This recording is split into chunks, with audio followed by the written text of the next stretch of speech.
बाबा साहब अम्बेडकर चाहते थे कि मेरे समाज के साथ जो सदियों से होते आ रहा है अब मेरे बाद नहीं होना चाहिए, नहीं होना चाहिए। उसके लिए उन्होंने अपना पूरा जीवन लगाया। अब आप बता सकते हैं कि उन्होंने क्या किया और क्या अधूरा रह गया। बाबा साहब अम्बेडकर ने जब राउंड टेबल कॉन्फ्रेंस के अंदर, पढ़े लिखे लोगों को इसका जानकारी होनी चाहिए, बाबा साहब अम्बेडकर जब राउंड टेबल कॉन्फ्रेंस में जब कम्युनल अवार्ड हासिल करते हैं, यानी अपनी जीत दर्ज करवाते हैं, उस समय सयाजी गायकवाड़ जो बाबा साहब अम्बेडकर के निर्माताओं में थे, सयाजी गायकवाड़ अगर नहीं होते तो बाबा साहब अम्बेडकर नहीं होते। वो भी कहीं मिट्टी खोद रहे होते या फिर कहीं कहीं खेती मजदूरी कर रहे होते। उनको फॉरेन एजुकेशन के लिए भेजने वाले जिन महापुरुषों के नाम है वो साहू और सयाजी गायकवाड़ है, उन्होंने भेजा था। तो जब बाबा साहब अम्बेडकर कम्युनल अवार्ड हासिल कर लेते हैं, उस समय सयाजी महाराज उनको अपने घर बुलाते हैं भोजन के लिए, और घर बुला करके उनके सम्मान में भोज रखते हैं। और भोज के समय में वो कहते हैं, क्या कहते हैं कि हमने जो इन्वेस्टमेंट किया था उसका रिटर्न हमें मिल गया। तो उनकी महारानी पूछती है कि ऐसा डॉक्टर अम्बेडकर ने क्या किया जिसके लिए आपने भोज भी रखा और आपने कहा कि हमारा इन्वेस्टमेंट जो है उसका रिटर्न हमें मिल गया, वापस उसका प्रतिफल हमें मिल गया जिस काम के लिए किया था। तब उन्होंने कहा था, सयाजी गायकवाड़ ने कहा था कि जो भारत के अंदर जो काम 33 करोड़ देवी देवता नहीं कर पाए और लगभग 2-2.5 हजार सालों से नहीं कर पाए, वो डॉक्टर अम्बेडकर ने कर दिखाया। वो डॉक्टर अम्बेडकर ने कर दिखाया जो इस दुनिया के अंदर रब, अल्लाह, खुदा, वाहेगुरु या फिर क्या क्या कहते हैं, और 33 करोड़ देवता जिनको हम गली मोहल्ले में सड़क पर पूछते हैं, वो नहीं कर पाए। वो काम बाबा साहब अम्बेडकर ने कर दिया। वो काम क्या था? वो काम था हमारा जो भारत का मूल निवासी बहुसंख्यक समाज है, जो भारत का मूल निवासी बहुसंख्यक समाज है, जिसे हमारे दुश्मनों ने 6743 जातियों में बांटा।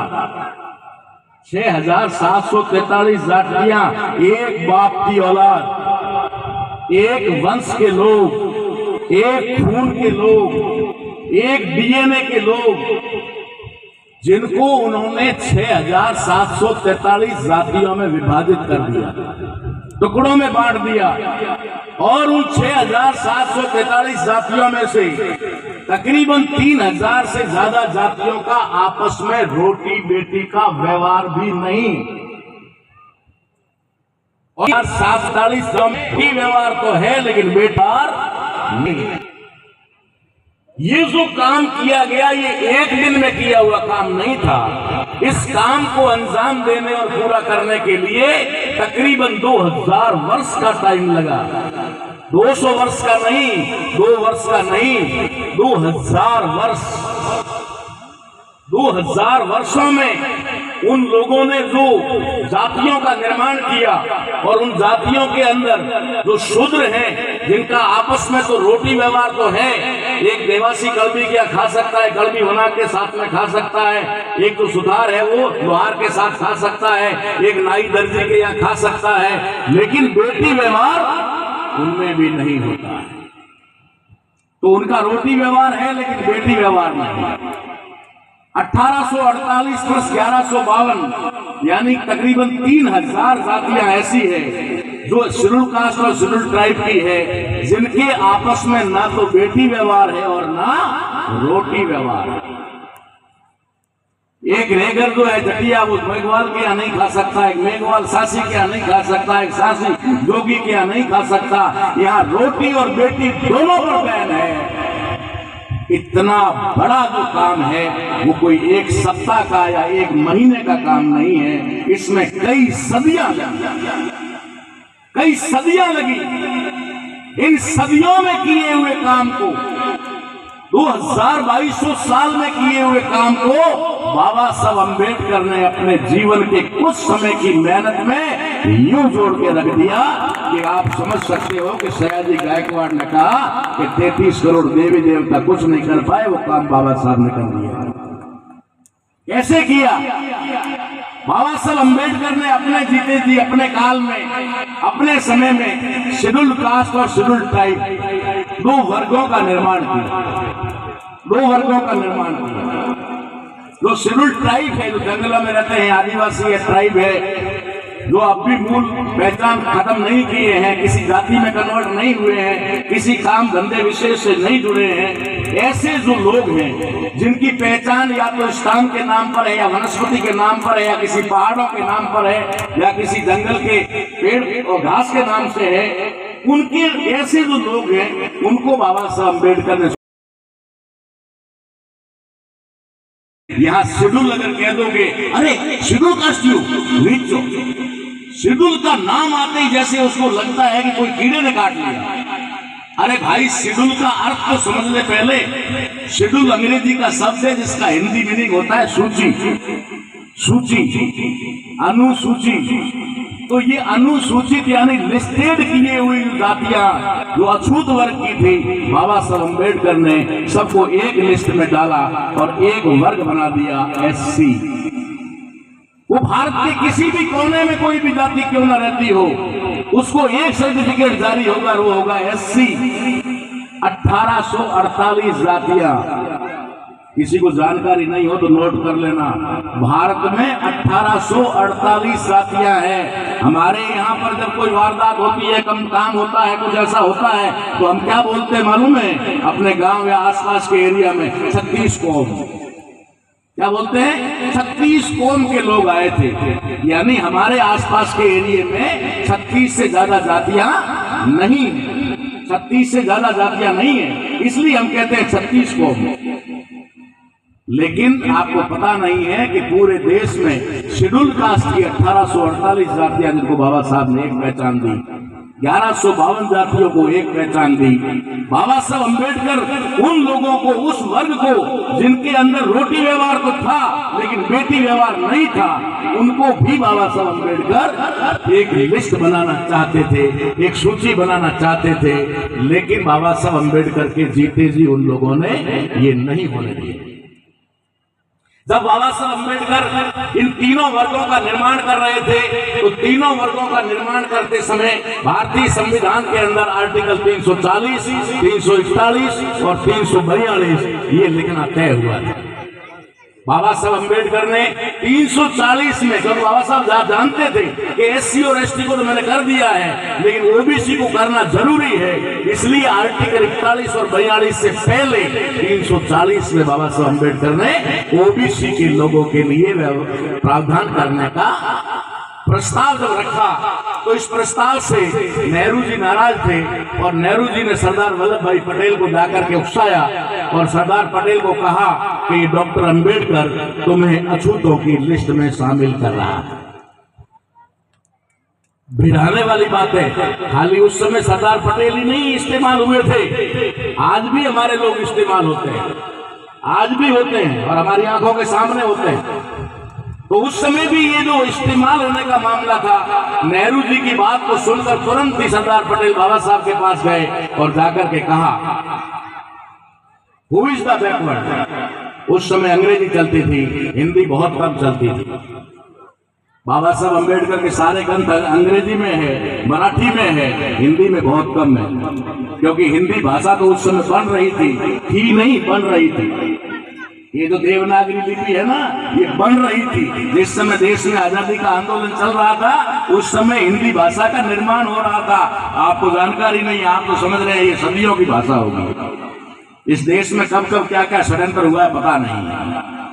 तो ये जो बाबा साहब अम्बेडकर, उनको अदर बैकवर्ड क्लास यानी कि पिछड़ा वर्ग, जैसे एससी एसटी पिछड़ा है, वैसे भी ये भी है, और इसमें भी जो जातियां हैं उनको सबको लिस्ट बना करके, जो सत्ता से वंचित है, शिक्षा से वंचित है, आर्थिक रूप से कमजोर है, शैक्षणिक रूप से कमजोर है, उनको लेना चाहते थे, तो नहीं कर पाए। तो अंग्रेजी में वर्ड इस्तेमाल करते हैं सरदार पटेल और कहते हैं हु इज द बैकवर्ड। बाबा साहब समझ गए मामला गड़बड़ है। हु इज द बैकवर्ड, ये वर्ड निकले तो हैं सरदार पटेल के मुंह से, लेकिन ये सरदार पटेल के दिमाग के नहीं है। इसलिए अगर मैं पिछड़ा कौन है, हु इज द बैकवर्ड, पिछड़ा कौन है, ये सरदार पटेल को समझाने जाऊंगा तो समझ में कम आएगा और नुकसान ज्यादा हो जाएगा। इसलिए उन्होंने क्या किया, बाबा साहब ने कहा कोई बात नहीं पटेल, कोई बात नहीं, जैसा आप कहते हैं वैसा लिख देता हूं।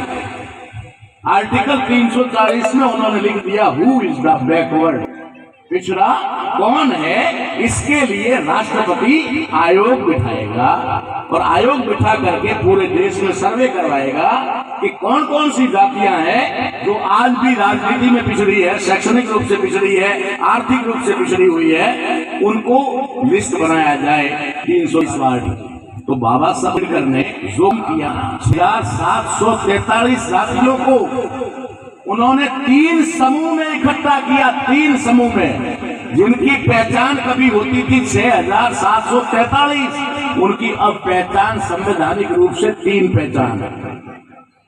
चाहे लोहार हो, चाहे सुनार हो, चाहे दर्जी हो, चाहे नाई हो, चाहे रेबारी देवासी हो या फिर कोई और जाति हो, सारी की सारी को एक सर्टिफिकेट मिलता है और वो मिलता है अदर बैकवर्ड क्लास, अन्य पिछड़े वर्ग का। उनकी आइडेंटिटी एक है। इसी प्रकार से 1848 जातियां जो भारत में है और हमारे यहाँ पर गिनी जाने वाली, चाहे सांसी हो, चाहे रेगर जटिया हो, चाहे मेघवाड़ हो, चाहे और भी बहुत सारी जातियां जो है, वो सबको एक सर्टिफिकेट एससी का। ये काम कोई कर सकता था क्या? जिसको उन महारथियों को जिन्होंने पूरी दुनिया को हिला के रखा हुआ है, उनको ये काम करने में 2200 साल लग गए और बाबा साहब अम्बेडकर ने तो शायद 22 महीने भी नहीं होने दिए और इन लोगों को एक साथ जोड़ दिया। ये बाबा साहब अम्बेडकर का काम था। अब बाबा साहब अम्बेडकर का अधूरा काम क्या रह गया? बाबा साहब अम्बेडकर इस देश के मूल निवासी नागवंशी, जो मूल रूप से नागवंशी हैं, उन तमाम लोगों को जिनको 6743 जाति के टुकड़ों में बांटा हुआ था, उन सभी लोगों को एक जगह लाना था, एक पहचान, एक आइडेंटिटी उनको देना चाहते थे। अब जब वो एक आइडेंटिटी देना चाहते थे तो वो समय ऐसा था कि वो आइडेंटिटी डायरेक्ट नहीं दी जा सकती। बुद्धिमता का तरीका देखिए। बाबा साहब अम्बेडकर विजनरी थे, बहुत बड़ा विजन लेके चलते थे, दूरदर्शी थे, फिलोसोफर थे। वो 50-100 साल बाद में क्या होने वाला है वो पहले सोचते थे। उन्होंने देखा कि अगर मैं सबको कहूंगा कि भैया 1 साल रोटी बेटी का व्यवहार शुरू कर दो तो गड़बड़ हो जाएगा और होने की बजाय ज्यादा नुकसान हो जाएगा। इसलिए बाबा साहब अम्बेडकर ने क्या किया, जो कॉमन वर्ग की जातियां हैं, जो कॉमन काम करने वाली जातियां हैं, उनका समूह बनाया। जैसे कमेरा वर्ग, कमेरा वर्ग जिसके अंदर कमाकर खाने वाले किसान, और कमेरा वर्ग जिसके अंदर व्यवहार है लेकिन बेटी व्यवहार नहीं है, उनका एक समूह बनाया जिनका कॉमन काम है मरे हुए जानवर को खींचना, मरे हुए जानवर का चमड़ा उतारना, फिर चमड़े को रंगना, रंगने के बाद में उस रंगे हुए चमड़े का सामान बनाना, सामान बना करके फिर उसको मार्केट में बेचना। ये जो एक कॉमन वर्ग है चमड़े का, उतारने से लेकर सामान बेचने तक, बना करके बेचने तक, ये काम करने वाली जितनी कौम थी उन सबको उन्होंने अनटचेबल यानी कि अछूत के नाम पर, शेड्यूल कास्ट के नाम पर इकट्ठा किया। इसी प्रकार ट्राइब की जातियां जो इन दोनों से अलग थी, हटकर के थी और अपनी मूल कल्चर और संस्कृति को बनाए हुए थी, उनको उन्होंने अलग पहचान दी। ये 3 समूह उन्होंने बनाए। अब बाबा साहब अम्बेडकर ने करना क्या चाहते थे? वो करना ये चाहते थे कि तीनों समूह जिसको मैंने अलग अलग बना दिया है, अब ये तीनों समूह एक जगह कैसे आए और अपनी आइडेंटिटी एक कैसे बने, एक आइडेंटिटी इनकी कैसे बने। तो बाबा साहब अम्बेडकर ने उस समय एक अपॉर्चुनिटी के तौर पर, यानी अवसर उपलब्ध करवाने के तौर पर, संविधान के अंदर प्रावधान किया, वो प्रावधान था रिजर्वेशन, जिसको आज हम कहते हैं। हम कहते हैं रिजर्वेशन। रिजर्वेशन अंग्रेजी का शब्द है जिसका हिंदी में अर्थ होता है, मतलब होता है आरक्षण। लेकिन बाबा साहब अम्बेडकर ने जो वर्ड इस्तेमाल किया है वो नॉट रिजर्वेशन है, वो शब्द है रिप्रेजेंटेशन। रिप्रेजेंटेशन, रिप्रेजेंटेशन का मतलब होता है प्रतिनिधित्व। आज हमारे प्रधान जी हैं, ये रिजर्वेशन की वजह से है शायद, है ना। हमारे सरपंच प्रतिनिधि है, रिजर्वेशन की वजह से है शायद।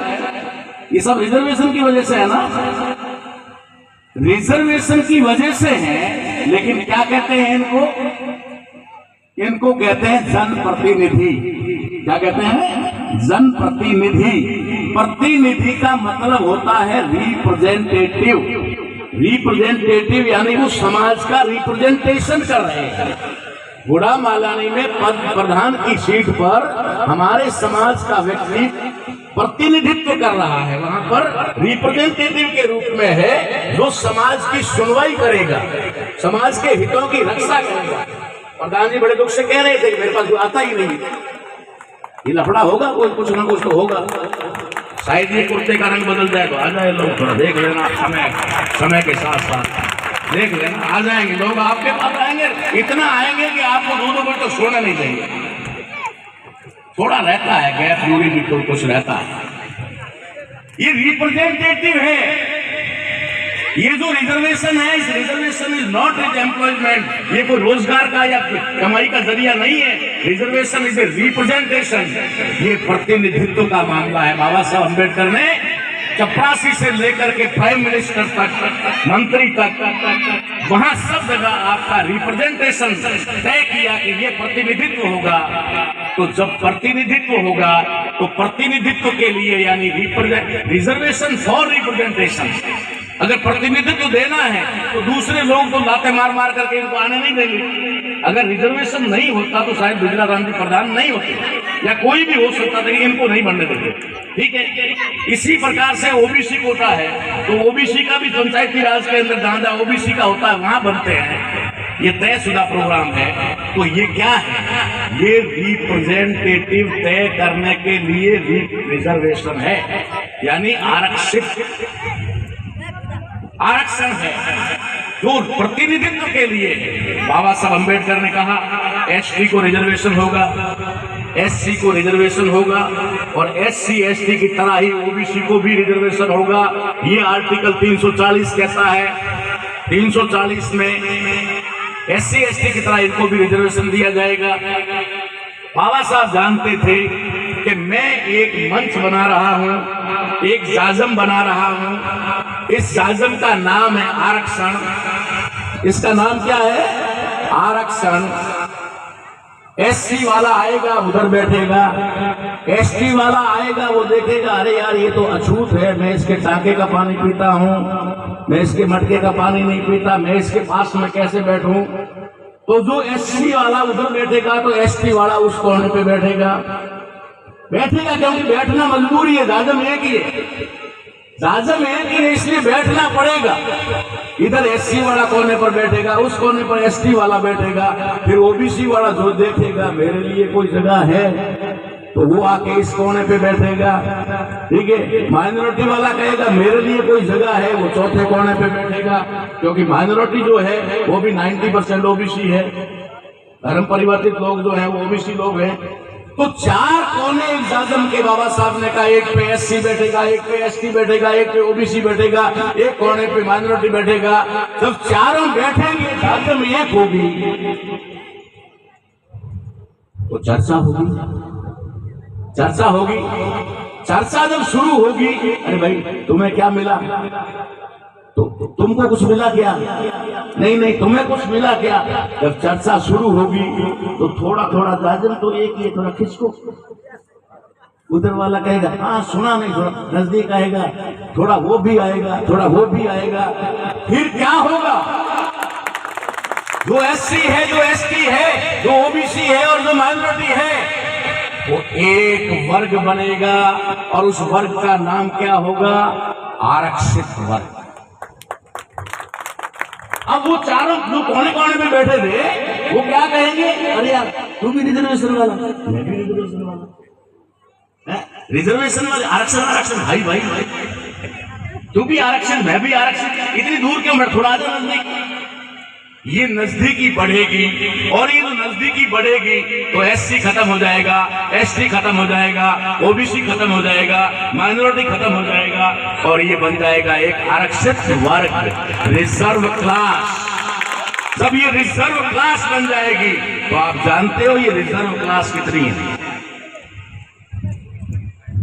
हम खाली जयंती नहीं मनाते, तो इन्होंने बुलाया इसलिए आ गया, नहीं तो आप भी कहोगे कि भाई जयंती वाले दिन तो आप भी आए थे, कहते तो मनाते नहीं है, फिर आते भी हो। जयंती मनाना उद्देश्य नहीं है, हम रात दिन इस रिसर्च वर्क पे लगे रहते हैं, इस खोज पे लगे होते हैं कि कैसे हमारे बाबा साहब अम्बेडकर का अधूरा काम पूरा हो। बाबा साहब अम्बेडकर का अधूरा काम था इस पूरे आरक्षित वर्ग को एक पहचान देना, एक जगह पर लाना, एक शासन पर लाना, और कॉमन समस्याओं के लिए मिलकर के लड़ना। ये बाबा साहब अम्बेडकर का अधूरा काम। बाबा साहब अम्बेडकर यहां तक लाए, एक जाजम बना दी, 4 वर्ग, पूरा काम कौन पूरा करेगा। अधूरा काम पूरा करने की जिम्मेदारी कांसीराम साहब ने उठाई, अधूरा काम पूरा करने की जिम्मेदारी खापड़े साहब ने उठाई, अधूरा काम पूरा करने की जिम्मेदारी दीना भाना जी ने उठाई, अधूरा काम पूरा करने की जिम्मेदारी लालू प्रसाद यादव ने उठाई, अधूरा काम पूरा करने की जिम्मेदारी मुलायम सिंह ने उठाई, अधूरा काम पूरा करने की जिम्मेदारी चौधरी देवीलाल ने उठाई। ये तमाम लीडर जिनके मैं सबके नाम नहीं ले सकता, इन सभी लोगों ने मिलकर के बाबा साहब अम्बेडकर के अधूरे काम को पूरा करने की जिम्मेदारी उठाई। मगर हमारा दुश्मन इतना चालाक है कि वो इस काम को पूरा नहीं होने देना चाहता, पूरा नहीं होने देना चाहता। इसलिए वो क्या कहता है, बाबा साहब ने कहा एक जाजम, एक वर्ग, एक पहचान, भाई भाई, अर्थात इक्विलिटी। अंग्रेजी में इक्विलिटी, हिंदी में कहते हैं समानता। क्या कहते हैं? समानता। हमारे दुश्मनों ने कहा ये तो बिल्कुल नहीं होनी चाहिए। अगर समानता हो गई तो झाड़ू हमारे हाथ में आ जाएगा, क्योंकि हम मुट्ठी भर है, आधा % भी नहीं है। ये झाड़ू जो आज इनके हाथ में है हमारे हाथ में आ जाएगी। इसलिए उन्होंने कहा समानता नहीं होनी चाहिए। फिर बोला क्या होना चाहिए? बोला समरसता होनी चाहिए। समानता नहीं होनी चाहिए, समरसता होनी चाहिए। समरसता का मतलब क्या है? समरसता का मतलब है तुम जहां हो वहां रहो। इनका एक संस्कृत का शब्द है, उस संस्कृत के शब्द का मतलब बताता हूं। जब किसी ब्राह्मण के पैर पकड़ते हैं ना हमारे लोग, ओबीसी के लोग ज्यादा पकड़ते हैं, एससी वाले जाते नहीं है, क्योंकि जाए तो वो टच हो जाएगा, अछूत हो जाता है वो खुद भी, ठीक है, अपवित्र हो जाता है। लेकिन ओबीसी के लोग जब पैर छूने जाते हैं तो वो क्या कहता है? तथास्तु। क्या कहता है? तथास्तु। हमारे लोगों को तो हिंदी का मीनिंग नहीं आता, अपनी बोली मारवाड़ी का मीनिंग समझ में नहीं आता, तो संस्कृत का कहां से मतलब समझ में आएगा? हमारा दुश्मन संस्कृत में सदियों से संस्कृत के मंत्रों का उच्चारण कर रहा है ना। आपकी शादी में कर रहा है, आपके बच्चों की शादी में वो मंत्रोच्चारण करता है ना। आपके घर में जब कोई शुभ कार्य, मुहूर्त या कुछ नींव रखना है, वो करना, या घर का क्या बोलते गृह प्रवेश करवाना, या और भी दुकान का मुहूर्त करवाना, उस समय वो ब्राह्मण तो करता है ना, मंत्रोच्चारण करता है नहीं करता है? करता है। और ये आज से नहीं कर रहा है, ये करीबन 2,500-3 हजार सालों से कर रहा है। लेकिन हमारे किसी भाई को पूछो कि जो पंडित जी ने बोला उस मंत्र का अर्थ क्या है किसी को मालूम? बस एक पता है कि अब दक्षिणा देनी है, रवाना करना है। और मैं उन ब्राह्मणों से पूछता हूं कि तुम सदियों से मेरे समाज से दक्षिणा ले रहे हो, पैसे ले रहे हो, अरे एक बार तो कम से कम उस मंत्र का उच्चारण करके उसका अर्थ बता देते। लेकिन उसने अपने मंत्र का अर्थ क्यों नहीं बताया? क्योंकि अगर जिस दिन उसने अपने मंत्र का अर्थ बता दिया, उस दिन आपको पंडित का बुलाना आखिरी दिन होगा।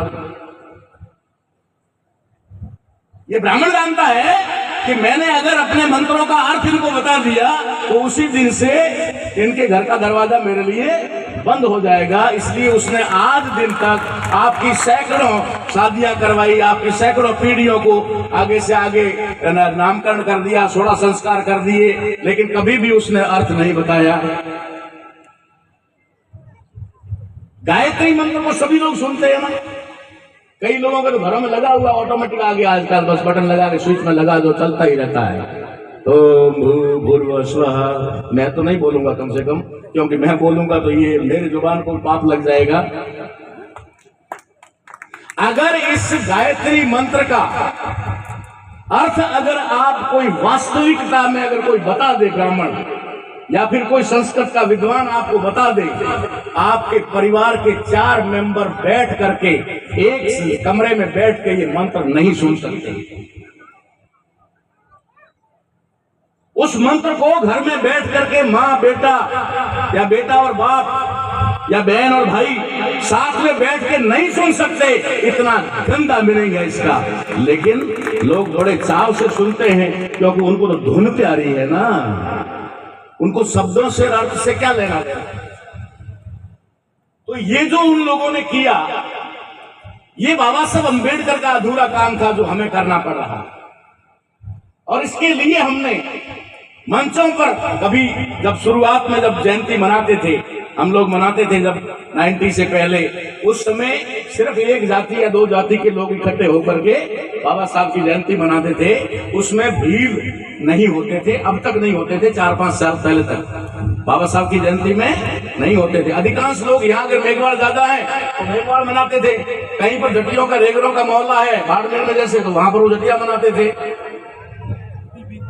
लेकिन ओबीसी के लोगों की तो आने की दूरी की बात ही छोड़ो, एसटी के लोग नहीं आते थे। जैसे ही कोई आपस में जय भीम बोलता था, अगर उधर कोई भील खड़ा है तो भाग जाता था, अरे तो जय भीम वाले। लेकिन आज ये भील यहाँ पर आयोजन करवा रहे हैं, ओबीसी के लोग मंचों पर आ रहे हैं। ये क्या है? अरे सब किसी भी, मैंने जैसे आपको कहा ना कि अगर गायत्री मंत्र का अर्थ सुन लोगे तो जिंदगी में कभी गायत्री मंत्र को अपने घर में बोलने नहीं दोगे या सुनवाओगे नहीं, बुलवाओगे नहीं। ठीक वैसे ही अगर बाबा साहब अम्बेडकर और उनके साहित्य को, ग्रंथों को या फिर संविधान को पढ़ लिया ना, तो जिंदगी में कभी उससे दूर नहीं जाओगे। इतना आपके लिए इतना कुछ मसाला वहां पर पड़ा हुआ है। तो बाबा साहब अम्बेडकर ने हमें कहा था कि मेरे कारवा को आगे न ले जा सको तो कोई बात नहीं, लेकिन पीछे भी मत जाने देना।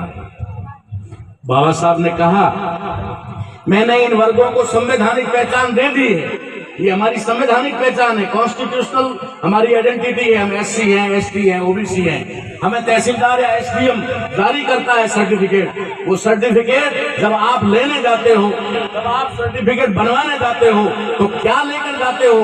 बेटे का जाति प्रमाण पत्र बनवाने जा रहा हूं। क्या कहते हैं?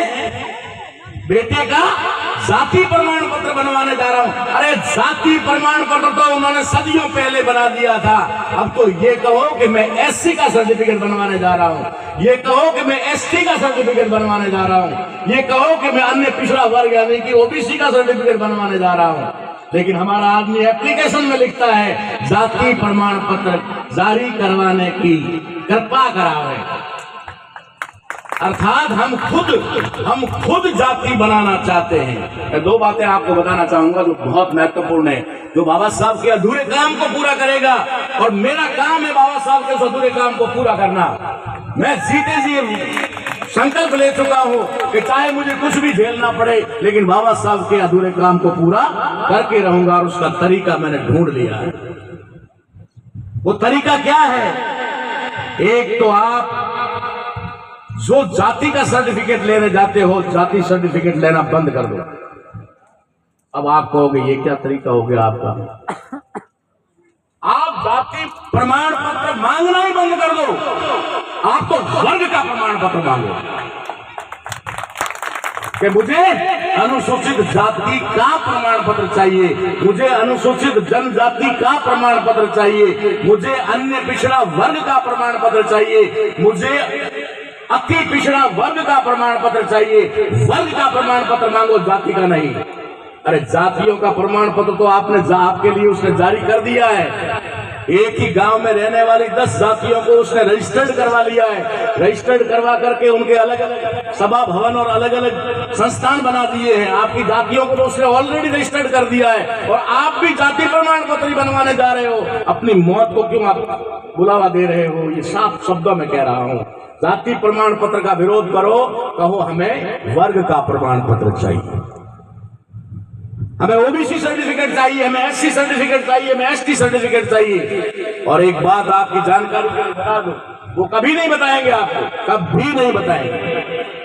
वो बात क्या है, एक बार अगर किसी व्यक्ति का सर्टिफिकेट बन गया, जैसे मेरा सर्टिफिकेट बन गया कि मैं एसटी वर्ग से हूं, तो उस समय लिखना जरूरी था, क्योंकि एसटी की अनुसूची में आने वाली जातियों में मेरी जाति भी यानी भील जाति भी है। इसलिए तहसीलदार या एसडीएम उस समय जारी करते थे, लिखते थे कि अनुसूचित जनजाति, जिसके अंतर्गत भील जाति जो है वो अनुसूचित जनजाति के अंतर्गत आती है, इसलिए इनको अनुसूचित जनजाति का सर्टिफिकेट जारी किया जाता है। ठीक है। अब बात ये हुई कि जब मुझे सर्टिफिकेट मिल गया, मैं जनजाति का हो गया, तो अब मेरे पीछे से भील हट जाएगा। मेरे बेटे का जब सर्टिफिकेट बनेगा उसमें भील नहीं लिखा जाएगा और उसके लिए कोई ज्यादा प्रमाण देने की आवश्यकता नहीं है। सिर्फ मेरा बर्थ सर्टिफिकेट और मेरे बेटे का बर्थ सर्टिफिकेट, ये दो ही जाएंगे कि इसका बर्थ ताराराम के घर में हुआ, ताराराम से पैदा हुआ, तो ये बेटा ताराराम का है, तो ताराराम जनजाति का है, तो ये ऑटोमेटिक जनजाति का हो गया। ये दोबारा से जाति लिखने की उसमें आवश्यकता नहीं है। लेकिन हमारा दुश्मन लिखवा रहा है, 3-3, 4-4 पीढ़ी में लिखवा रहा है, यानी वो जाति को बरकरार रखना चाहता है। इसलिए इन छोटी छोटी बारीकी की चीजों को अगर नहीं समझेंगे तो बाबा साहब का अधूरा काम पूरा नहीं होगा। हमें कास्ट से निकलना है, क्लास में कन्वर्ट होना है। कास्ट से निकलना है और क्लास में, ये अंग्रेजी के शब्द हुए, हिंदी में समझाता, हमें जाति से निकलना है और वर्ग में आना है, अपने आप को वर्ग में शामिल करना है। जब ये वर्ग शामिल हो जाएंगे तो हमारे दुश्मनों ने एक बहुत बढ़िया काम किया। वैसे तो जाति भारतीय संविधान के आर्टिकल 27 के तहत जाति पूरी तरह से खत्म है, लेकिन उस पर इंप्लीमेंट नहीं हुआ। लेकिन उसके आगे चल करके हमारे दुश्मनों ने काम क्या किया, 89 के अंदर 89 में 1989 में उन्होंने एक एक्ट लाया जिसका नाम रखा एट्रोसिटी एक्ट। मैं समझता हूं कि अगर आर्टिकल 27 पे इंप्लीमेंट हो गया होता तो ये एट्रोसिटी एक्ट लाने की जरूरत नहीं थी। मगर उस समय ओबीसी का या मंडल आयोग की रिपोर्ट करने का मामला चरम सीमा पर था। हमारे नेता लड़ रहे थे कि मंडल आयोग की रिपोर्ट को लागू किया जाए और ओबीसी को भी आरक्षण दिया जाए, ये चालू था। उस समय हमारे दुश्मनों ने एट्रोसिटी एक्ट लाया कि अगर रिजर्व के नाम पर एससी और एसटी एक हो रहा है, जिनका रोटी व्यवहार भी नहीं था वे अब साथ में एक साथ खाने लग गए हैं, आने वाले समय में वो बेटी व्यवहार भी कर लेंगे। ठीक वैसे ही रिजर्व कोटे में ओबीसी आ गया, यानी कि जो शूद्र है वो अगर तेली, दमोली, माली, ढांची, ये जो जाट कड़बी है, ये अगर आ गया तो इन सब में भाईचारा निर्माण हो जाएगा, सब में भाईचारा निर्माण हो जाएगा। तो ब्राह्मणों को यहाँ से अपने बोरिए समेट करके वापस यूरेशिया जाना पड़ सकता है। ये डर था, इसलिए उन्होंने एट्रोसिटी एक्ट लाया। आपको पता नहीं, मुझे पता है, मैं फील्ड में हूं। एट्रोसिटी एक्ट का जो इंप्लीमेंट होता है वो 99.99% ओबीसी और एससी एसटी के बीच में होता है, मालूम है?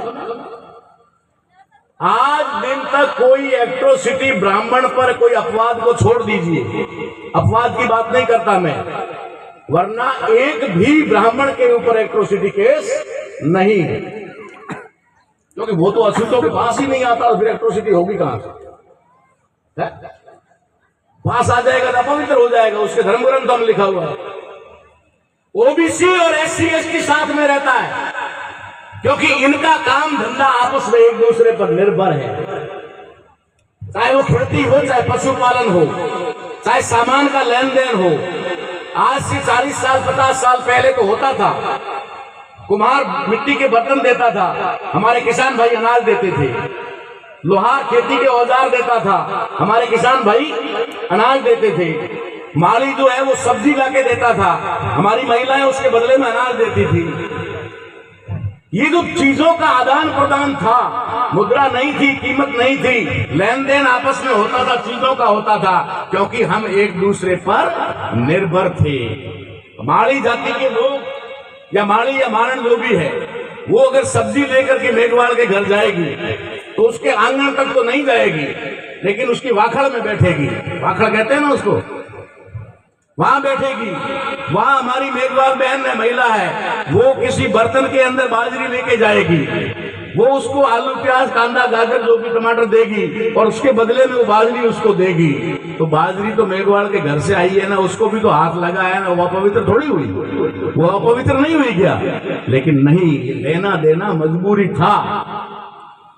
चमड़े की पखाल बनानी हो, चमड़े का डोला बनाना हो, चमड़े की जूती बनानी हो, चमड़े का साले वो क्या बोलते हैं उसको, बिलोना करने के लिए, या फिर और भी, या हजारों आइटम जो हमारे घरों में काम आने वाले हैं, वो सारे के सारे चमार लोग बनाते थे, मेघवाल बनाते थे, या फिर और जाति के लोग बनाते थे, मोची बनाते थे। वहां पर जाट को जाना पड़ता था, कड़बी को भी जाना पड़ता था, वहां पर घांची तेली माली को भी जाना पड़ता था, और जाकर कहते थे ले भाई सामान दे। हम एक दूसरे पर निर्भर थे, इसलिए उनको मालूम है कि इनकी नजदीकियां हैं, खेतों में एक दूसरे के पास में है, पशुपालन में एक दूसरे के साथ में है। अगर पशु चराते हैं तो एक साथ चराते हैं, पशु पिलाते हैं पानी तो एक जगह जाकर सब पिलाते हैं, किसी नाड़ी तालाब पे। इनके बीच में जो आपस में नजदीकियां हैं, इनको दूर कैसे किया जाए, इसके लिए उन्होंने एट्रोसिटी लाया। और उस एट्रोसिटी ने हमारे बीच में इतनी बड़ी दीवार खड़ी कर दी, इतनी बड़ी दरार खड़ी कर दी कि हम लोगों को देखते ही ओबीसी के लोग भड़क जाते हैं। अरे ये तो भाई यूं अड़गो रहे भाई, वो तो खाने कदी वो छुआ छूत वालों कर सके कदी, ये सेठी रहो, ये आगे रहो। ये बन गई हमारी दूरी। ये दूरी बनाने के लिए एट्रोसिटी एक्ट लाया। मैंने एट्रोसिटी एक्ट का पूरा रिसर्च किया, पूरा अध्ययन किया। उसके बाद में मैं इस नतीजे पर पहुंचा कि एट्रोसिटी एक्ट किसके द्वारा लगाई जाती है? एससी और एसटी वालों द्वारा ही ना। एट्रोसिटी लगाने का अधिकार किसको? एससी और एसटी को ना। एससी और एसटी के लोग एट्रोसिटी लगा सकते हैं, ठीक है। अब एट्रोसिटी लगेगा किस पे? उसमें साफ साफ लिखा है उस एक्ट के अंदर कि सामने जो आरोपी है या अपराधी है वो सवर्ण होना चाहिए। क्या होना चाहिए? सवर्ण। लिखा हुआ उसके अंदर सवर्ण होना चाहिए। अगर वो सवर्ण नहीं है तो उसके ऊपर एट्रोसिटी लागू नहीं हो सकता। ये बात है 89 की। कितनी? 89 की। 89 में कड़बी, विश्नोई, जाट, घांची, माड़ी, नाई, दर्जी ये सब जनरल में थे। किसमें थे? जनरल में थे, क्योंकि मंडल आयोग की रिपोर्ट 92 में लागू होती है और 92 में 27% रिजर्वेशन इनको दिया जाता है और सुप्रीम कोर्ट क्रिमिनल लगाता है। ये 3 साल का गैप है। 3 साल पहले एट्रोसिटी एक्ट बना और उसमें लिखा गया कि सामने जो अपराधी है, आरोपी है, वो सामान्य वर्ग का होना चाहिए। जब मंडल आयोग ने 3743 जातियों को अन्य पिछड़ा वर्ग घोषित कर दिया, क्या कर दिया? अन्य पिछड़ा वर्ग। इसका मतलब है कि ये 3743 जातियां अब जनरल नहीं रही, अभी सामान्य वर्ग में नहीं है। अगर ये 743 जातियां अब सामान्य में नहीं रही और एट्रोसिटी सिर्फ सामान्य पर लागू है, तो ओबीसी पर एट्रोसिटी लागू हो ही नहीं सकता। ये ना तो ओबीसी को पता है, ना एससी एसटी को पता है। मैंने जब ये बात पहली बार रिसर्च करके कही, 2-3 साल से मैं लगातार कह रहा हूं, मैं कह रहा हूं कि अगर कोई एससी एसटी वाला अगर ओबीसी पे एट्रोसिटी कर दे, खुले मंच से कह रहा हूं, भले ही वो एससी एसटी वाला नाराज हो जाए, क्योंकि एससी एसटी वाले खुश हो इसके लिए मैं नहीं आया, मैं खुश हो इसके लिए नहीं आया, मैं एससी एसटी वाले सुखी हो इसके लिए आया, खुश करने नहीं आया, उनके बच्चे भविष्य में सुखी हो उसके लिए आया। अगर कोई एससी एसटी वाला ओबीसी वाले पर अगर एट्रोसिटी दर्ज कर दे, तो मैं डंके की चोट कहता हूं कि ओबीसी के भाई को अपना सर्टिफिकेट बनवा करके कोर्ट में और पुलिस में पेश कर देना चाहिए कि मैं जनरल नहीं हूं, मैं जनरल नहीं हूं, तो ये एट्रोसिटी मेरे ऊपर लागू नहीं होती। ये बात बता रहा हूं ना, तो बहुत लोगों को बुरी लगेगी, बुरी इसलिए लगेगी कि यार ये तो हमारा हित है ही नहीं, सबसे ज्यादा एट्रोसिटी हमारे साथ ओबीसी वाले ही करते हैं, वही करते हैं, क्योंकि नजदीक वही रहते हैं, खेत पड़ोसी वही है, घर पड़ोसी वही है, मोहल्ले में, बस्ती में, काम में, काज में, ऑफिस में, सब जगह आपस में वही है। तो मैं ये कहना क्या चाह रहा हूं, इस बात को पूरा सुनिएगा। मैं ये कहना चाह रहा हूं कि ओबीसी के ऊपर एट्रोसिटी लागू नहीं होता, नहीं होता, ठीक है। और एससी और एसटी का भी आपस में एट्रोसिटी लागू नहीं होता। कोई एसटी वाला एससी पे कर सकता है क्या? नहीं कर सकता ना। और एससी वाला एसटी पे नहीं, एसटी वाला एससी पे नहीं। ठीक वैसे ही ओबीसी वाला एससी एसटी पे नहीं कर सकता और एससी एसटी वाला ओबीसी पे नहीं कर सकता, तो ये तीनों वर्ग एट्रोसिटी में आ गए। जैसे ये आरक्षण में आए, ठीक वैसे ही ये एट्रोसिटी में आ गए। उससे आगे का स्टेप क्या है? अगर ओबीसी एट्रोसिटी में आ जाता है, एससी और एसटी की तरह ओबीसी भी आरक्षित वर्ग में आ जाता है, तो अगर कोई सामान्य वर्ग का व्यक्ति ओबीसी के साथ में अत्याचार करता है, तो उसके ऊपर भी एट्रोसिटी लागू, उसके ऊपर भी एट्रोसिटी लागू होगा। और मैं ये बात समाज में 24 घंटे रहने के नाते कहता हूं कि एससी और एसटी वालों के साथ तो कभी कभार होता है, कभी कभार ओबीसी वालों के साथ तो रोज होता है। सिर्फ फर्क इतना ही है कि उनको एहसास नहीं है, या फिर वो चिल्लाते नहीं है, या विरोध नहीं करते हैं। एससी एसटी वाले विरोध कर देते हैं, और जब विरोध कर देते हैं तो कोजाराम की तरह, जितेंद्र की तरह मार दिए जाते हैं। विरोध करते हैं तो मार दिए जाते हैं। ओबीसी वाले विरोध ही नहीं करते, उनका शोषण होता है। भाई ब्राह्मण जब ओबीसी वालों के घर में जाता है, किसी भी प्रकार का कोई हवन यज्ञ करवाना है या कोई भोज मर्ती भोज करवाना है, जाता है ना। ओबीसी वाले को है, या हाथ खड़ा करो, ओबीसी कितने लोग हैं? एक आदमी कोई है तो बढ़िया सबूत के लिए, नहीं तो माइक की आवाज तो जा रही है, लाइव तो जा ही रहा है। ओबीसी भाइयों के घर में जब ब्राह्मण जाता है तो उसके घर का बना हुआ भोजन नहीं करता है, वो सूखी रसोई लेता है। फिर घर में जहां पर कमरा उनको दिया जाता है, रखा जाता है, उसका हम बम बम बम बम बम करके, पता नहीं क्या करके, मंत्रोच्चारण करके उसको शुद्धिकरण करता है कि नहीं करता है? उसका शुद्धिकरण करने के बाद पहले तो जिस तंबेड़े में या कलश में पानी लाया, उसी कलश का पानी चलू भर के उसके ऊपर डालेगा।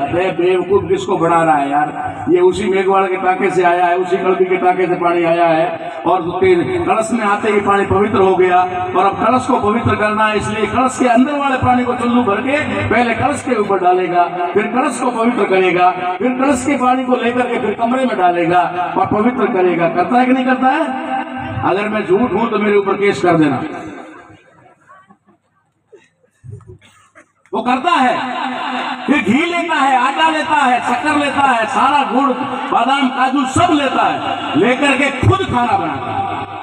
बढ़ाता है कि नहीं बढ़ाता है? खुद खाना बनाता है, खुद बनाकर खाता है। यानी कि उन ओबीसी के महिलाओं के हाथ का खाना नहीं खाता, ओबीसी के पुरुषों के हाथ का भी खाना नहीं खाता। तो ब्राह्मण तुम्हारे हाथ का नहीं खाते और तुम हमारे हाथ का नहीं खाते।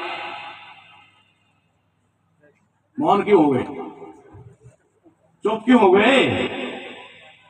ब्राह्मण तुम्हारे घर का नहीं खाते, क्यों नहीं खाते? इसका जवाब तुम्हारे पास है कि तुम हमारे घर का क्यों नहीं खाते। तुम हमारे घर का इसलिए नहीं खाते कि तुम अपने आप को ऊंचा और हमको नीचा मानते हो, इसलिए नहीं खाते। और ब्राह्मण जब तुम्हारे घर का नहीं खाता तो वो तुम्हें नीचा मानता है, खुद को ऊंचा मानता है। तुम भी नीच, हम भी नीच, जब दोनों नीच तो नीच नीच भाई भाई। अरे जब तुम भी नीच हो उनकी नजरों में, हम भी नीच हैं, तो नीच नीच तो भाई हो जाओ, फिर ऊंच वाले को देख लेंगे। इसलिए मैं कह रहा था आपको, अगर बाबा साहब अंबेडकर ने 4 वर्ग बनाए, SC ST OBC और माइनॉरिटी, और बाबा साहब चले गए और जानते थे, लास्ट टाइम में वो जानते थे शुगर था, भारी शुगर था, उनको मालूम है मैं बचने वाला नहीं हूं। इसलिए उन्होंने ऐलान किया कि मेरा अधूरा काम पूरा करने के लिए जान की बाजी लगा दो। ये अधूरा काम क्या था? ये चारों वर्गों को एक करना। अगर ये चारों वर्ग एक होते हैं तो इनकी संख्या कितनी मालूम है? बहुत सारे लोगों को कहेंगे 85, कोई कहेगा इतना, कोई कहेगा इतना। 2011 में जनगणना हुई, आंकड़े उजागर नहीं किए गए। सिर्फ इसलिए नहीं किए गए क्योंकि हमारी डिमांड थी कि ओबीसी की अलग से जनगणना हो। ओबीसी की अलग से जनगणना नहीं होने की वजह से भारत सरकार ने वो आंकड़े जारी नहीं किए, लेकिन हमने आंकड़े निकलवा दिए, गृह मंत्रालय से निकलवा दिए। हम तो उनके हलक में हाथ डाल के निकाल लेते हैं। अब जो आंकड़ा सामने आया है उसमें 71% ओबीसी है। कितना? 71%। 70 और 1%, 100 में 70 और 1 ओबीसी है। हिंदू, मुस्लिम, ईसाई, सिख सबका ओबीसी मिला करके 71% है। SC का आंकड़ा बढ़ करके 15 से 17.5 हो गया है और ST का आंकड़ा 7.5 से बढ़ करके 8.5 हो गया है। अगर इन तीनों का योग लगाया जाए तो 71% प्लस दोनों SC ST 26%, तीनों को मिलाया जाए तो ये SC ST OBC मिला करके 97% होता है, 97% होता है। कितना? 97%। 100 में 97 हमें, 100 में 97 आरक्षित वर्ग है, 100 में 97 किसान का मेरा वर्ग है, 100 में 97 SC ST OBC है। उसके बाद में भी लाइन में लगे हुए हैं। इस लाइन में अभी वकील साहब कह रहे थे मांगने वाली लाइन। हमारे लोगों के ऊपर तो मुझे तो तरस आती है, भले वो बुरा माने या ना माने। ना मुझे कोई लीडर बनने की ख्वाहिश है, ना कोई मुझे MLA MP बनने की है। मैं तो 2005 का राज्यसभा मेंबर हूँ यार। सोनिया गांधी सीधा भेजना चाहती थी, नहीं गया, ठोकर मार दी। मैं मुझे थोड़ी जाना है, मुझे तो मजा आता है समाज के बीच में, समाज के बीच में आनंद आता है। सोमदीप भाई दामोदर ने कहा कि यार आप अपने कर्म को ठोकर मार रहे हो, किस्मत को ठोकर मार रहे हो। सोनिया जी आपको डायरेक्ट राज्यसभा में भेज रही है। मैंने कहा भैया मैं जंगल का शेर ही ठीक हूं, सर्कस का शेर नहीं बनना चाहता। मुझे सर्कस का शेर नहीं बनना है, मैं जंगल का शेर ही बहुत हूं। अरे उधर जाकर तुम्हारी कैंटीन के अंदर 1 रुपए में रोटी खाऊंगा तो रोटी ही ना, और इधर समाज के बीच में खाऊंगा रोटी। इससे ज्यादा मुझे क्या चाहिए? और दुनिया में कोई भी लेके गया नहीं। बाबा साहब अंबेडकर ने एक जगह लिखा है अपने वॉल्यूम में, हिंदू मुस्लिम दोनों के लिए लिखा है कि कफन में जेब नहीं होता और कब्र में अलमारी नहीं होती, तो धन इकट्ठा किसके लिए कर रहे हैं? अगर कोई कर रहा है तो मैं समझता हूं बेवकूफी है। एक आदमी से पूछा तो उसने कहा कि आने वाले बच्चों के लिए कर रहा हूं। तो मैं कहा बहुत हो गया, आप क्या करोगे? बोला पोतों के लिए कर रहा हूं। तो फिर बोला यार आप पोतों के लिए भी इतना तो बहुत है। बोला नहीं पड़पोतों के लिए भी कर रहा हूं। अच्छा, तो मैंने कहा 7 पीढ़ी के लिए कर रहे हो? बोला कोशिश तो कर रहा हूं कि 7 पीढ़ी के लिए कर लूं। मैंने कहा महान आदमी, तुझे इतना भरोसा है कि तेरी 7 पीढ़ियां नालायक होगी, तेरी 7 पीढ़ियां नालायक होगी, तो ये पैदा करना बंद क्यों नहीं कर देता? नालायकों की खान क्यों खोल रखी है? जब तुझे अपने बेटे की चिंता है, अपने पोते की चिंता है, परपोते की चिंता है, यानी तू पूरा कंफर्म है अंदर से, तुझे पूरा भरोसा है अंदर से कि मैं जितने पैदा कर रहा हूं, जो पैदा हो रहे हैं सब नालायक पैदा हो रहे हैं। यार नालायक तो पैदा बंद कर दो, नालायक पैदा करना बंद कर दो। मैं तो अपने समाज से भी कहता हूं, अरे एक शेर घर में एक ही बहुत होता है, एक पैदा कर दो यार। ये 7-8 की लाइन लगाकर बीपीएल की संख्या क्यों बढ़ा रहे हो? सरकार के पास में फ्री वाला और 2 रुपए वाला गेहूं कम पड़ जाएगा। इस तरीके, अरे ऐसे तो पैदा ना किए ही अच्छे, ना पैदा करना अच्छा है, बीपीएल पैदा करने से अच्छा, नालायक पैदा करने से अच्छा। इसलिए आप लोगों को अगर कुछ करना है तो आने वाली पीढ़ी में स्वाभिमान पैदा करो, आने वाली जनरेशन के अंदर मान सम्मान पैदा करो, उसे इज्जत से जीना सिखाओ। जब तुम पूरे दिन की हाजिरी कितनी होती? 500 रुपए, 500 रुपए होता है ना एक दिन की हाजिरी मजदूर की, 500 रुपए की हाजिरी, और कम से कम 5 दिन लगा देते हो। गेहूं आया,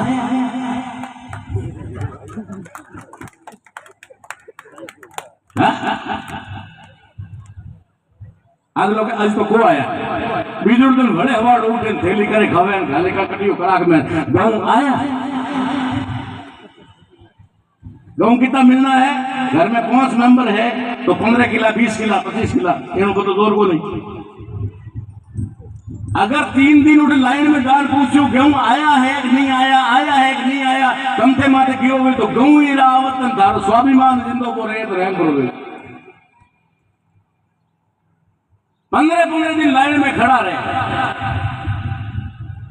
अरे ये 2 रुपए किलो गेहूं और फ्री वाला गेहूं ये क्यों दिया जा रहा है मालूम है? अब तक समझ में नहीं आया होगा।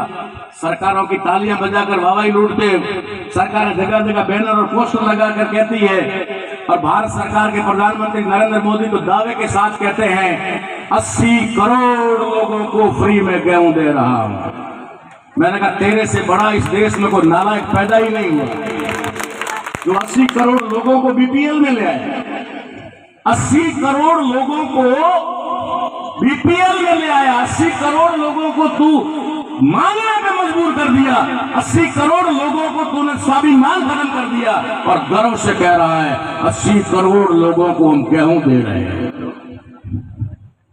पूछो तो शिक्षा कितनों की बंद कर दी, सरकारी हॉस्पिटल कितने बंद कर दिए। शिक्षा नहीं दी जाएगी, रोजगार नहीं दिया जाएगा, चिकित्सा नहीं दी जाएगी, दवाई नहीं दी जाएगी, भले ही मरो, जमीन बेचो, खेत बेचो, प्राइवेट हॉस्पिटलों में जाके लुटते रहो, करते रहो। गेहूं देंगे और वो भी 5 किलो महीने का देंगे। अरे भाई एक आदमी ये बता दे कि 5 किलो गेहूं में महीना चल जाता है क्या? नहीं चलता ना। और जो आदमी धंधा करता है, मजदूरी करता है, खेत में काम करता है, फावड़ा और कुदाली चलाता है, वो तो किलो भरी तो एक टोने में सबली हंग दी उड़े नहीं चट बाजे नीचे घा पड़े को कड़े खाली में। क्यों? मेहनत करता है, वो खाएगा नहीं, मेहनत कैसे करेगा? अब उसको मजबूर कर दिया है कि 200 ग्राम गेहूं में इतने जिंदो रहना है। 5 किलो हिसाब हो, 200 ग्राम एक टोने का खाना, 150 200 ग्राम, तो 150 200 ग्राम अगर थे गेहूं खाता और 150 200 ग्राम गेहूं खान थे अगर जोधा बनया तो थारी संतान है ना 3 फुट बत्ती लंबी को बढ़े। लेकिन अब देख लिया, और हमारी जनरेशन ने हम देख रहे हो 4.5 फुट ऊंचो तो कोई है कोई 4.5 फुट रहा है, कोई 4.5 है, कोई 4 है, मोए मोए देखा 4.5 रहा है नहीं, वो दिन है वो पेंट में ही हाथ रहे। ठीक है, घड़ी घड़ी नीच जाए, घड़ी घड़ी नीच जाए, कहीं तो नीचे हीड़ा पड़ी और कहीं पर माथे सामान को जाए पड़ी।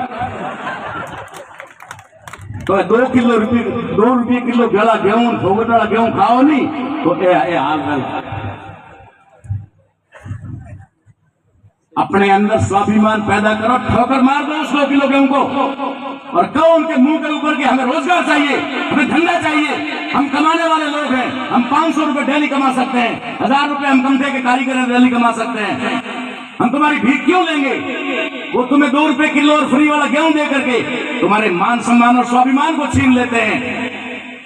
तुम्हें 2-4 दिन तक दारू पिला करके तुम्हारा 5 साल का ताकत वोट ले लेते हैं। वोट लेकर के राजा महाराजा बन के वहां बैठ जाते हैं और फिर आप जाकर के लाइन में खड़े होते हो तो साहब को जो होता है,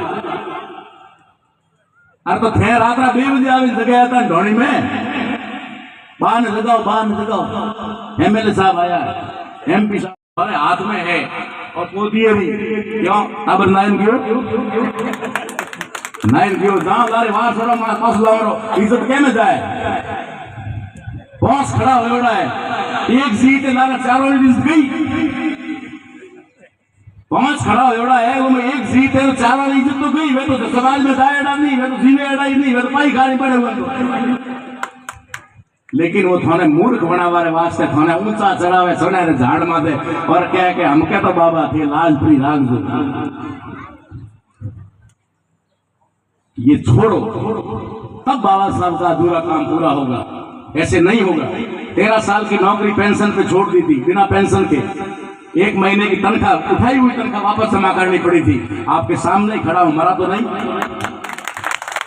नहीं, जिंदा हूं, तुम्हारे सामने खड़ा हूं और स्वाभिमान के साथ खड़ा हूं। कल परसों पंचायत समिति से फोन आ गया किसी बहन का, बोल रही थी, ताराराम जी बोल रहे हो। मैं कहा आप सरकारी योजनाओं का लाभ लेते हो? मैं कहा मैं तो सरकारी योजनाओं को क्या, पूरी सरकारों को लात मारता हूं तो योजनाओं को क्या लूंगा? मैं तो सरकारों को लात मारने वाला व्यक्ति हूं, मुझे तुम्हारी भीख की क्या जरूरत है?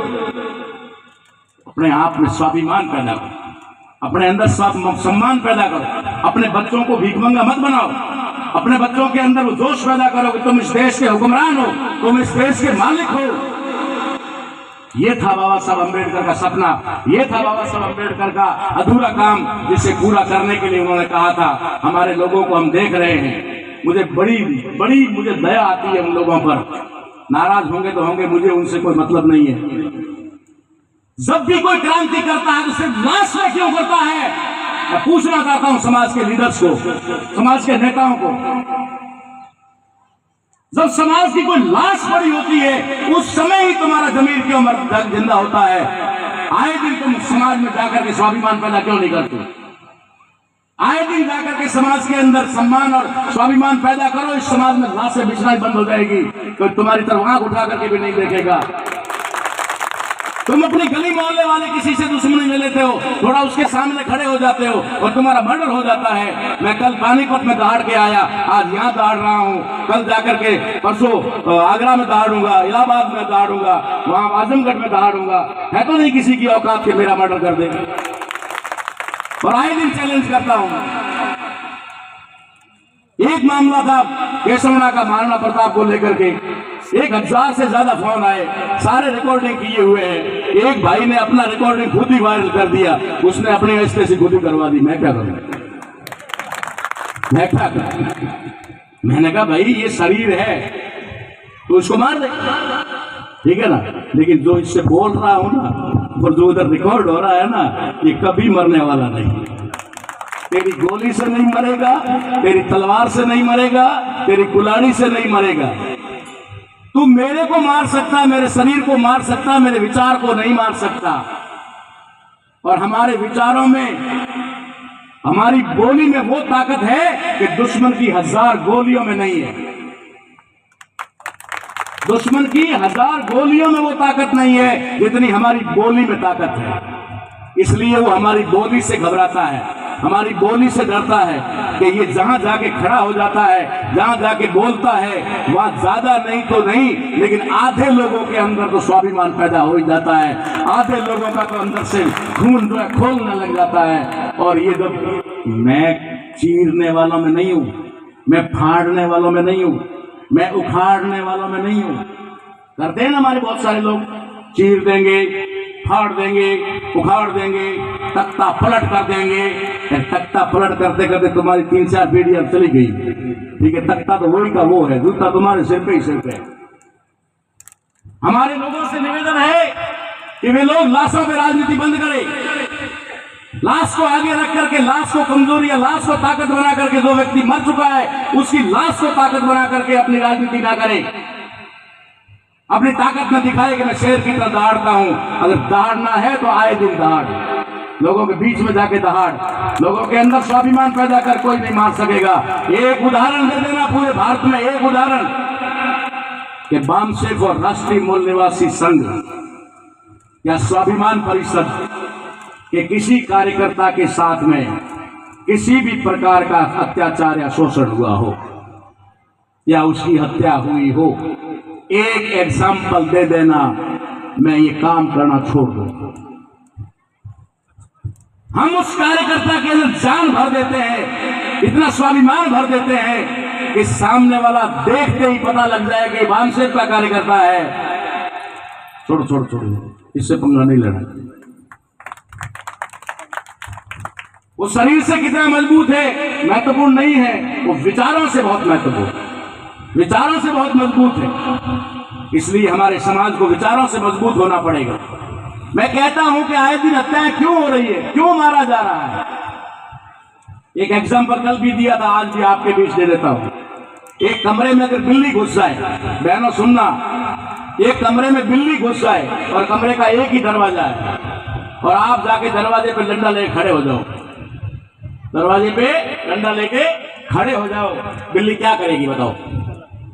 वो बिल्ली है जो आपकी छाया देखते ही भाग जाती है। बिल्ली है, वो आपके ऊपर अटैक करेगी, आपको दांत दिखाकर डराएगी, डराएगी ना। वो आपको क्यों डरा रही है, वो आप पर अटैक क्यों कर रही है? क्योंकि वो खुद डरी हुई है, वो खुद डरी हुई है। तो जो डरा हुआ होता है वो डराता है। हमारा दुश्मन डरा हुआ है। हमारे दुश्मन को पता है कि 2 अप्रैल 18 फिर महापंचायत तो सिर्फ राजस्थान में ही हुई, लेकिन जो कल की 14 अप्रैल जो पूरे देश में मनाई गई, पूरा भारत को जिस तरीके से नीला हो गया, भीममय हो गया, दुश्मन की टांगें थरथरा कर कांपने लग गई है। वो सोचने लग गया है कि अब क्या किया जाएगा, इस सैलाब को कैसे रोका जाएगा। इसलिए हमारा दुश्मन क्या करता है, हमारा दुश्मन इन तथाकथित क्षत्रियों को, जो क्षत्रिय नहीं है क्षेत्रीय हैं, हमारे अपने हैं, हमारे भाई हैं, मूल निवासी क्षेत्रीय हैं, उनको तैयार करता है। कैसे तैयार करता आपको भी पता नहीं। वो उनके बीच में जाता, बीच में जाके क्या कहता मालूम है? अरे ये भील मेघवाल है ना, ये बहुत आजकल बहुत ऐसे करने लगे हैं, ये तो कल इनकी हिम्मत बढ़ती जा रही है, ये कल तुम्हारी बहन बेटियां लेके जाएंगे और आगे जाकर के एट्रोसिटी कर लेंगे। अगर ये इसी तरीके से इनका स्वाभिमान पैदा हुआ तो तुम्हें इनके आगे नौकर रहना पड़ेगा, गुलाम रहना पड़ेगा। आज ये तुम्हें जय माता जी करते हैं, जय हुजूरी करते हैं, कल तुम्हें करनी पड़ेगी। तो आदमी डिफेंस में आ जाता है, आदमी डर में आ जाता है, भय में आ जाता है। तो जो भयभीत होता है उसको फिर मुझे क्या करना चाहिए? इनको दबा के रख, इनको पीट के रख, इनको अपने पैरों पर कुचल के रख। तो वो नहीं चाहता, मैं दावे के साथ कहता हूं, कोई भी राजपूत नहीं चाहता कि अत्याचार करूं, कोई भी राजपूत नहीं चाहता कि मैं किसी का शोषण करूं, क्योंकि सदियों से उन्होंने सिर्फ रक्षा की है, चाहे देश की या देश के नागरिकों की रक्षा की है।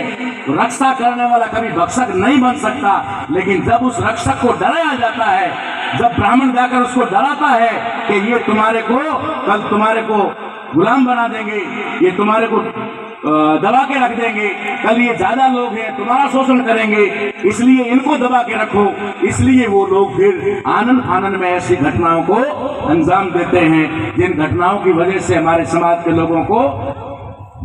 दूसरा संदेश मैं उनको देना चाहता हूं कि लाशों को बेचना शुरू करो, बंद करो, बेचना बंद करो। इसी बाड़मेर की धरती से 50,000 में पहली लाश बिकी थी, आज 50 लाख में बिकी है, कल 1 करोड़ में बिकेगी, मगर बिकेगी ना, बिकेगी ना। हमारा दुश्मन जानता है कि इनकी औकात कितनी है। अरे कागज के टुकड़ों से मानने वाले हैं। वही कहता है 1 करोड़ मांगो तो उनको मालूम 50 में सल्टा देंगे, वही कहता 50 मांगो 25 में सल्टा देंगे। मैं पूछना चाहता हूं अभी तक किसको मिला, बताना, पूछना चाहता हूं किसको मिला? इंद्र कुमार को मिला क्या? जो कुछ कैश लेकर आए थे 50 लाख 1000 रुपए लाख रुपए को लेके आया था रोकर, वो मिला। घोषणाओं वाला 1 रुपया भी नहीं मिला। जितेंद्र को नहीं मिला, कार्तिक को अब तक न्याय नहीं मिला। ये आए दिन होता है। क्यों होता है, इसके लिए आपको समझना पड़ेगा। हम हमारे अंदर स्वाभिमान पैदा नहीं करते। मैंने तो एक संदेश दिया था, आज देकर अपनी बात खत्म करता हूं।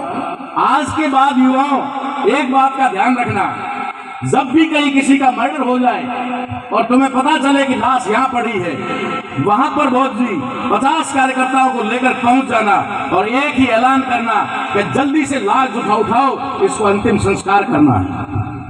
वहां पर जो भी अपनी ड्यूटी निभाते हुए पुलिस कर्मी साथी वहां आएंगे, वो आपको कहेंगे भैया FIR दो। बोला नहीं, जरूरत नहीं है। भैया पोस्टमार्टम करो, नहीं जरूरत नहीं है। सिर्फ एक ऐलान कर दो, जल्दी से इस लाश को ठिकाने लगाओ। इसको लाश बनाने वाले को भी ठिकाने लगाना है, देर मत करना। अरे चढ़ा देना फांसी, सामने ही खड़ा हूं। मुझे इस बात की थोड़ी परवाह होती है। मैं तो लाइव चला रहा हूं, तो रिकॉर्डिंग करे या कुछ भी करे, मुझे उससे क्या लेना देना। मैं साफ कहता हूं, टिट फॉर टैट। जब तक नहीं करोगे अत्याचार बंद नहीं होगा।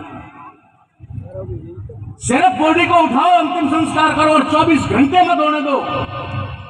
अगर आपको करना कुछ नहीं है, मैं आपको कह रहा हूं ना, इसलिए नहीं कह रहा हूं कि आप किसी का मर्डर करो। आपको मर्डर नहीं करना है, आपको सिर्फ कहना है कि यारों जल्दी करो, इसको अंतिम संस्कार करो, 24 घंटे में उसका भी करना है। बस इतना कह के निकल जाओ, करना नहीं है। आप अगर इतना कहकर वहां से निकल गए, जिसने वो मर्डर किया है या जो अपराधी है, वो भागकर पुलिस थाने आएगा और कहेगा मुझे बचाओ, अंदर डालो अंदर। क्यों? अरे वो घूम रहे हैं, मेरे को तलाश कर रहे हैं। वो थाने में आएगा और कहेगा कि मुझे अंदर कर दो, लॉकअप में बंद कर दो। हो सकता बराम दिन देख के यही मार देंगे। और जब लॉकअप में बंद होगा, पुलिस को मजबूरी में उसको बंद करने के लिए कागज बनाने पड़ेंगे कि किस वारदात में अंदर लिया है। अंदर लेने के बाद में पुलिस का काम सिर्फ उसको गिरफ्तार करना होता है। गिरफ्तार करने के बाद में उसको कोर्ट में पेश करना होता है। कोर्ट में पेश करेंगे, उसके परिजन आएंगे, वकील साहब को कहेंगे कि जमानत लगाओ। वो हाथ जोड़कर कहेगा मेरी फिलहाल जमानत मत करवाना, मैं बाहर नहीं आना चाहता। ये ना हो जाए तो मेरा फोटो रख करके चेहरे पे जूते मार देना। अगर ये ना हो जाए तो करोगे कब? भीख मांग करोगे क्या तुम लोग हमेशा? इतना लाख लेंगे, उसको ये कर देंगे, उसको वो कर देंगे, इसको जमीन दे दो नौकरी दे दो। ये है कि भीख हमारी? नौकरी हम लेंगे तो अपनी योग्यता पर लेंगे, तुम्हारी भीख में नहीं लेंगे। और जो सरकार का नियम और कानून कायदा, उसके अनुसार तो मुआवजा उनको जग मार के देना पड़ेगा। जो इंश्योरेंस की दावे वो कर रहे हैं, वो इंश्योरेंस तो उनको देना पड़ेगा। लेकिन ये आपको डिमोरलाइज करने के मामले हैं। मैं आपको डिमोरलाइज करने के लिए नहीं आया हूं, मैं आपका मनोबल ऊपर उठाने के लिए आया हूं, आपका मनोबल जिंदा करने के लिए आया हूं। आपके अंदर जो आपका खून जो सूख चुका है, उस खून को वापस गर्म करने के लिए आया हूं। अरे हमें किसी का मर्डर नहीं करना, ना हमने कभी किया है। सदियों से हमने किसी पर अत्याचार नहीं किया। SC SC OBC ने किसी पर अत्याचार नहीं किया है और अब भी नहीं करेंगे। लेकिन एक बार जो मैं कह रहा हूं वो ऐलान तो करके देख लो। अगर मुलजिम को गिरफ्तार करने पुलिस को जाना ही नहीं पड़ेगा, भागकर थाने आएगा। और एक बार करके देख लेना, आप लोगों से स्पेशल कहता हूं, ठीक है ना। लाश को तो तुरंत ही, मैं कई बार कह चुका यार, लाश जब मर जाता है तुरंत ही पोस्टमार्टम करवाओ, नहीं करवाते। 4-4 दिन तक लाश को लेके बैठे रहते, तब तक लाश सड़ के सारा खून और पानी सब एक हो जाता है। अब क्या तथ्य मिलेगा उसके अंदर, क्या सबूत मिलेगा उसके अंदर? और अच्छे नेता, बड़े बड़े लीडर पोस्टमार्टम नहीं होने देंगे। अरे 2 प्रोसेस होते हैं, अगर तुम्हें मान लो कम करना भी है तो 2 प्रोसेस होते हैं। एक होता है पोस्टमार्टम का, एक होता है पंचनामे का।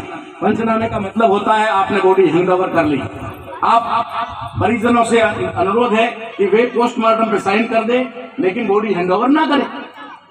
पोस्टमार्टम करने के बाद बॉडी नहीं लेंगे, ये हो सकता है। पोस्टमार्टम ही नहीं होने देंगे।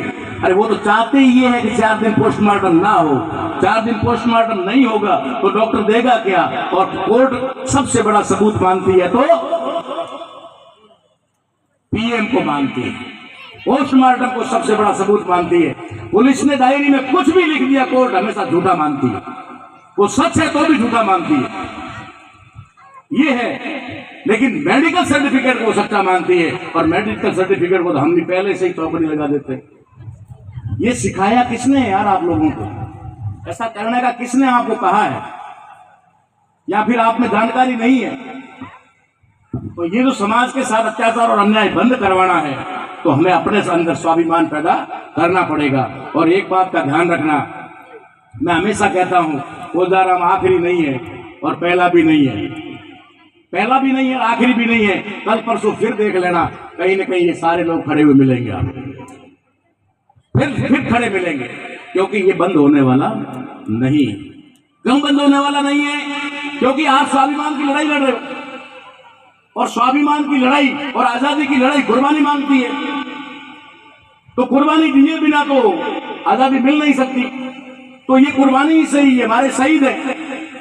ये 50 लाख 25 लाख दे ना दे, हमें एक अपनी डायरी बनानी चाहिए और उसके अंदर इन लोगों की लिस्ट बनानी चाहिए, ताकि जब भी भारत इन ब्राह्मणों से आजाद होगा, इनके आजादी के बाद में जब हम अपनी असली आजादी का जश्न मनाएंगे तो इन वीर शहीदों को हम स्वतंत्रता सेनानी घोषित करेंगे। इन कोदाराम को, जितेंद्र को, कार्तिक को हम लोग स्वतंत्रता सेनानी घोषित करेंगे, और उनकी आने वाली जितनी जनरेशन है उनको सबको हम लोग रॉयल्टी देंगे, उनको सारी सुविधाएं देंगे, जैसे देश की आजादी के लिए जाने वाले लोगों को स्वतंत्रता सेनानी का फायदा मिलता है। करेंगे, लेकिन कब करेंगे? जब हम आजाद हों। अब हम गुलाम हैं तो नहीं कर सकते, हम गुलाम हैं सिर्फ मांग ही सकते हैं। इसलिए आप मांगना बंद करें। और क्या बात है भाई, आर्थिक सहयोग की बात है ना। अभी तो आपके सामने एग्जाम्पल है आपके बाड़मेर जिले का, एक बच्चियों के माँ बाप का एक्सीडेंट हुआ, भाई और माँ बाप चले गए। बॉडी जिस दिन एक्सीडेंट हुआ मेरे जीटी टावर के आगे ही हुआ। मेरे बेटे अजय ने बॉडी आप हॉस्पिटल ले जाई और वहां पर मॉर्चरी में अपने दोस्तों को, मिशनरी साथियों को बुला करके वहां पूरी रात भर बैठा रहा। उसने मेरे को रात को फोन किया, पता है पापा ऐसा ऐसा हो गया, बहुत दर्दनाक घटना हुई है, और एक ही 7 बहनों का एक भाई है वो हॉस्पिटल में और माँ बाप मर गए हैं, तो इसके लिए कुछ करें क्या? मैं कहा बताओ क्या करना है। तो उसने कहा कि कुछ आर्थिक मदद। मैंने कहा 2100 रुपए की शुरुआत कर अपने से। हालांकि मैंने 2100 रुपए भेजे तब तक सुबह हो गई, और उन्होंने बात चलाई और पैसा इकट्ठा हो गया, 4 करोड़ से ज्यादा आ गया। कितना आया? 4 करोड़ से ज्यादा कैश आ गया।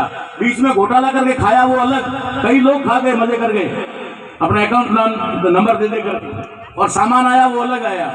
अरे ऐसा अगर एक हमारा कोदाराम मर जाए तो 50 लाख की भीख मांगने की जगह बंद करो, और अपने घरों में बैठे बैठे जो 100 रुपए 200 रुपए पेट्रोल के जलाते हो ना, उसकी जगह 100 रुपए टप उसके अकाउंट में डाल दो। इन भिखारी सरकारों से तुम्हें मांगना नहीं पड़ेगा, और मांगना बंद ही कर दो। मैं तो कह रहा हूँ 2 रुपए किलो गेहूं बंद कर दो, फिर फ्री की बिजली मांगना बंद कर दो। कुछ नहीं, हमें चाहिए स्वाभिमान, हमें चाहिए मान सम्मान, हमें चाहिए शिक्षा और रोजगार। ये मांगना शुरू करो, गेहूं मांगना बंद करो। बस इतनी ही बात कह करके मैं आप लोगों का समय थोड़ा ज्यादा मुझे भी जाना है। धन्यवाद आप सभी का, आपने बात को बड़ी गौर से और ध्यान से सुना, और उम्मीद करूंगा कि इसके ऊपर इम्प्लीमेंट करेंगे, इस पर आप चलेंगे। धन्यवाद।